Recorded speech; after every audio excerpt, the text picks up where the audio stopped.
Hello friends, ओम श्री गणेशाय नमः। आप सभी का हमारे यूट्यूब चैनल पे हार्दिक स्वागत है।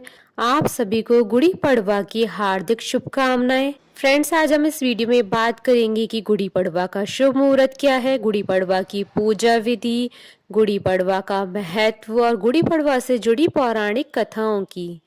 फ्रेंड्स, वीडियो शुरू करने से पहले आपसे रिक्वेस्ट है, अगर आप हमारे चैनल पर नए हैं और आपने अभी तक चैनल को सब्सक्राइब नहीं किया है तो प्लीज़ सब्सक्राइब कीजिएगा चैनल को, साथ ही प्रेस कीजिएगा बेल आइकन को, जिससे नए वीडियो से रिलेटेड नोटिफिकेशन आपको तुरंत प्राप्त हो सके। और वीडियो पसंद आने पर वीडियो को लाइक और शेयर जरूर कीजिएगा ताकि सभी भक्तों को इस वीडियो का लाभ प्राप्त हो सके। और कमेंट बॉक्स में ओम श्री गणेशाय नमः जरूर लिखिएगा। गुड़ी पड़वा का पर्व चैत्र मास की शुक्ल पक्ष की प्रतिपदा को मनाया जाता है। इस दिन से ही हिंदू नव वर्ष का आरंभ होता है। इसे वर्ष प्रतिपदा या उगादि भी कहा जाता है। गुड़ी का अर्थ होता है विजय पताका, तो वहीं पड़वा प्रतिपदा तिथि को कहा जाता है। इसलिए इस दिन लोग घरों में गुड़ी फहराते हैं, आम के पत्तों की बंधनवार से घरों को सजाते हैं। इसी दिन से ही नव संवत्सर की शुरुआत होती है, अतः इस तिथि को नव संवत्सर यानी नए साल के रूप में मनाया जाता है। इसी दिन से चैत्र नवरात्रि का आरंभ होता है और माँ दुर्गा के 9 स्वरूपों की पूजा की जाती है। गुड़ी पड़वा का पर्व आंध्र प्रदेश और महाराष्ट्र में विशेष रूप से लोकप्रिय पर्व है। कहा जाता है कि इस दिन भगवान राम अयोध्या वापस लौटे थे और उनका राज्याभिषेक हुआ था। महाभारत काल में भी इसी शुभ दिन पर युधिष्ठिर का भी राज्याभिषेक हुआ था। मान्यता है कि इसी दिन से ही सतयुग की शुरुआत हुई थी और ब्रह्मा जी ने इसी दिन ब्रह्मांड का निर्माण किया था और जीवन की शुरुआत की थी। इसी दिन ही भगवान विष्णु ने मत्स्य अवतार लिया था।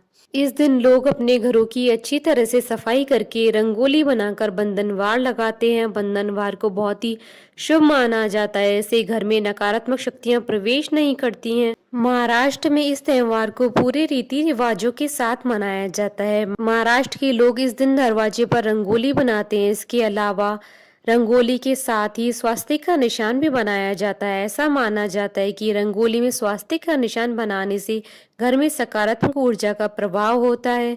इस दिन लोग अपने घर के दरवाजों पर आम की पत्तों की तोरण बांधते हैं। इस दिन लोग सुबह उठकर अपने शरीर पर बेसन और तेल का उपटन लगाकर स्नान करते हैं और नए वस्त्र धारण कर भगवान सूर्य की पूजा करते हैं। महाराष्ट्र के लोग इस दिन को नई चीजों, नए आभूषणों घर खरीदने के लिए बेहद शुभ मानते हैं। गुड़ी पड़वा के दिन बर्तन पर स्वास्तिक का चिन्ह बनाकर रखा जाता है। लोग इस दिन पारंपरिक वेशभूषा धारण करते हैं। माना जाता है कि गुड़ी लगाने से घर में समृद्धि आती है। गुड़ी पड़वा के दिन सूर्य देव की आराधना को महत्व दिया जाता है। सूर्य देव के अलावा इस दिन सुंदरकांड, राम रक्षा स्तोत्र, देवी भगवती के मंत्रों का जाप भी किया जाता है। गुड़ी पड़वा के पर्व पर विशेष प्रकार के व्यंजन भी तैयार किए जाते हैं। पूरन पोली नाम का मीठा व्यंजन इस पर्व की खासियत है। महाराष्ट्र में श्रीखंड भी विशेष रूप से बनाया जाता है। वहीं आंध्रा में पचड़ी को प्रसाद के रूप में बनाकर बांटने का प्रचलन भी गुड़ी पड़वा के पर्व पर है। गुड़ी पड़वा के दिन महाराष्ट्र में सभी लोग अपने घरों में गुड़ी की स्थापना करते हैं। गुड़ी एक बांस का डंडा होता है जिसे हरे या पीले रंग के कपड़े से सजाया जाता है। इस कपड़े को बांस के डंडे पर सबसे ऊपर बांधा जाता है। इसके अलावा माला, इस पर नीम और आम के पत्ते भी बांधे जाते हैं। सबसे ऊपर तांबे या चांदी का लोटा रखा जाता है। गुड़ी को लोग भगवान ब्रह्मा के झंडे के रूप में देखते हैं। इसकी स्थापना कर लोग भगवान विष्णु और ब्रह्मा के मंत्रों का उच्चारण कर उनसे प्रार्थना करते हैं। फ्रेंड्स, अब आइए जानते हैं गुड़ी पड़वा के शुभ मुहूर्त के बारे में। हिंदू पंचांग के अनुसार साल 2023 में गुड़ी पड़वा का पर्व 22 मार्च 2023 बुधवार के दिन है। चैत्र शुक्ल प्रतिपदा तिथि प्रारंभ होगी 21 मार्च 2023 को रात्रि 10:52 पर और चैत्र शुक्ल प्रतिपदा तिथि का समापन होगा 22 मार्च 2023 को रात्रि 8:20 पर।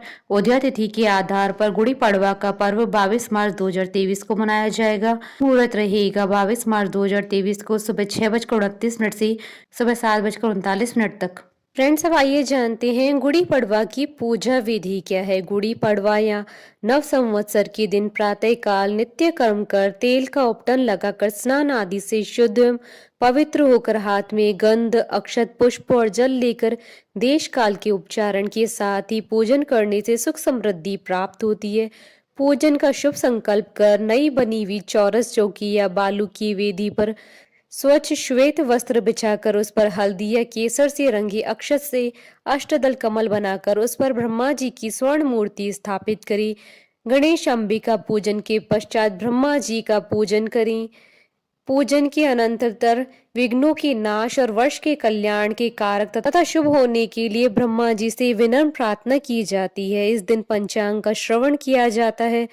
नवीन पंचांग से उस वर्ष के राजा, मंत्री, सेनाध्यक्ष आदि तथा नव वर्ष का फल श्रवण करना चाहिए। सामर्थ्य अनुसार पंचांग का दान करना चाहिए तथा प्याऊ की स्थापना करनी चाहिए। इस दिन नया वस्त्र धारण करना चाहिए तथा घर को ध्वज, पताका, बंधनवार आदि से सजाना चाहिए। गुड़ी पड़वा के दिन नीम के कोमल पत्तों, पुष्पों का चूर्ण बनाकर उसमें काली मिर्च, नमक, हींग, जीरा, मिश्री और अजवाइन डालकर खाना चाहिए। इससे रुधिर विकार नहीं होता है और आरोग्य की प्राप्ति होती है। इस दिन नवरात्रि के लिए घट स्थापना और तिलक व्रत भी किया जाता है। इस व्रत में यथासंभव नदी, सरोवर अथवा घर पर स्नान करके संवत्सर की मूर्ति बनाकर उनका चैत्राय नमः, वसंताय नमः आदि मंत्रों से पूजन करना चाहिए।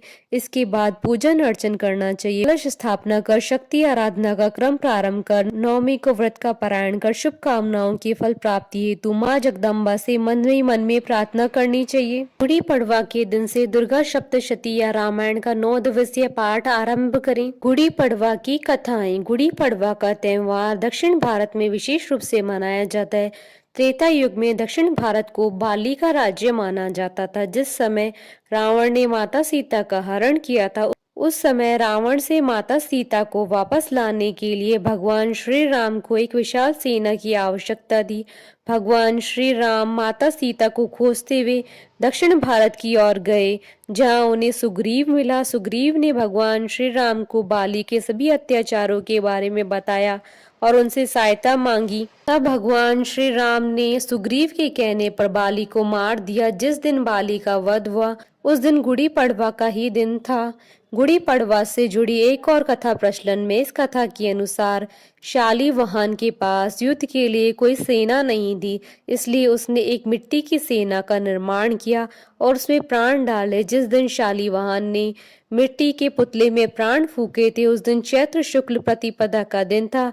तभी से ही गुड़ी पड़वा के दिन विजय पताका फहराई जाती है। शक का आरंभ भी शालीवान से ही माना जाता है, क्योंकि शालीवान ने अपने दुश्मनों पर विजय प्राप्त की थी।